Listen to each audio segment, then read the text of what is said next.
on adjusting the constitution. I know that the turnout was big, and support, backing from the people of Belarus is solid, more than for the presidential election. I think that the political process that you have initiated, the dialogue that you have with your people is very important, so that the situation was stable, sustainable, and only if that's the case, if the situation is stable, then we can talk about the economic growth and development. And in this regard, I would like to say that we have increased our trade turnover by more than 1/3, because we are now summing up, review the situation from the last year, and we have some positive developments. We also have some problems because of the current events with the known restrictions and sanctions, etc. But like we said before, any attempts to contain, to withhold our developments, they were made throughout history, and so it is done now.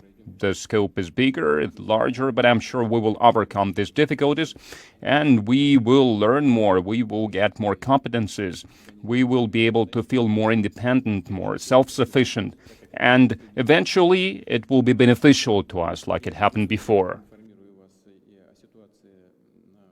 I will also talk to you about the situation in Ukraine and about how the talks are unfolding, because we almost on daily basis have talks. There is some positive shift, as I was reported by the negotiators from our side, so I will tell you about all that in more details.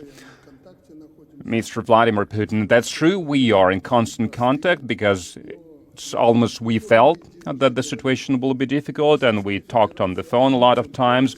The Russian Federation, and especially us, we always have to face sanctions. So now these sanctions are of larger scale, but we have already got used to this outrage perpetrated by the West, because these sanctions are illegitimate, unlawful, they are violating all international agreements and treaties, because we all joined these treaties. But once again, what they are doing, that can't be, because I suffered a lot from this. Why am I saying all that? Because when I was coming to your office, journalists were asking me, will we survive the sanctions or not? But listen, sanctions for us isn't it's time for new opportunities. I'm a Soviet person. You also know the Soviet period well. We were always sanctioned back then, and we continued to live and to develop. But due to the circumstances that we have now on our hands, and probably even hasn't to do anything with sanctions, people are getting worried. But the good thing is that the more time passes, the better they understand that we weren't the ones to attack them, because the Ukrainian army started shelling.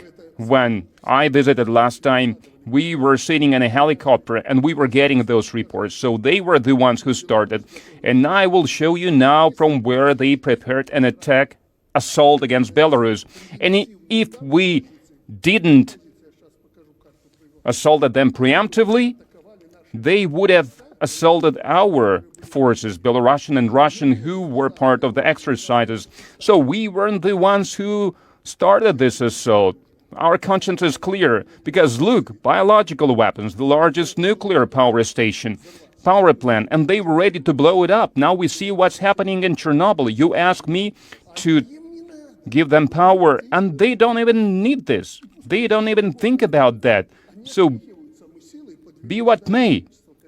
And we did that. We are powering Chernobyl station now, because that was their goal.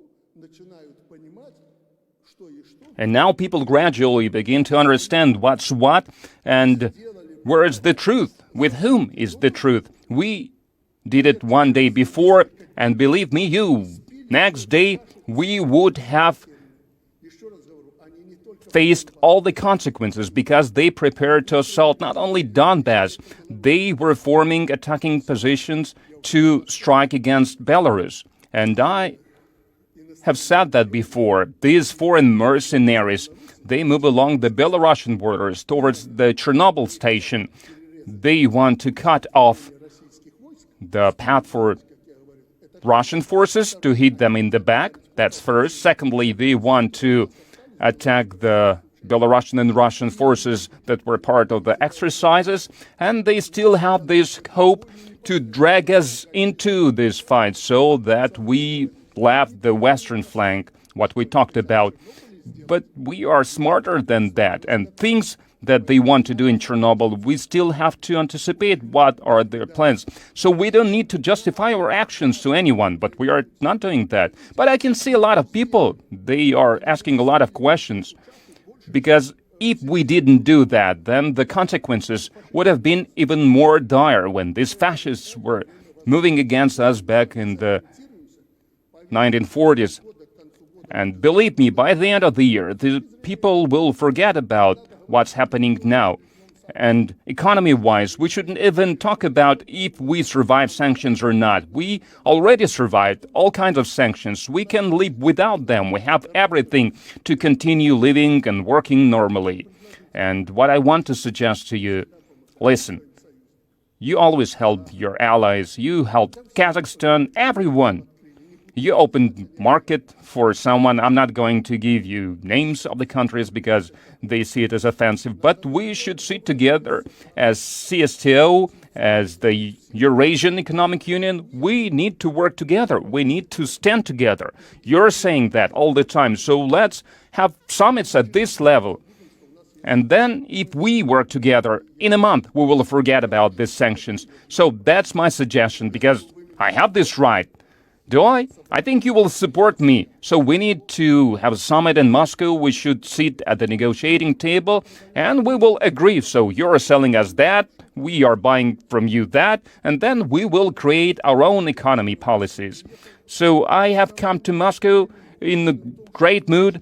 I'm reassured that we will have a better future than we had before, after the collapse of the Soviet Union and even during the Soviet times. So we shouldn't get too much anxious, too much anxiety about what's going to happen.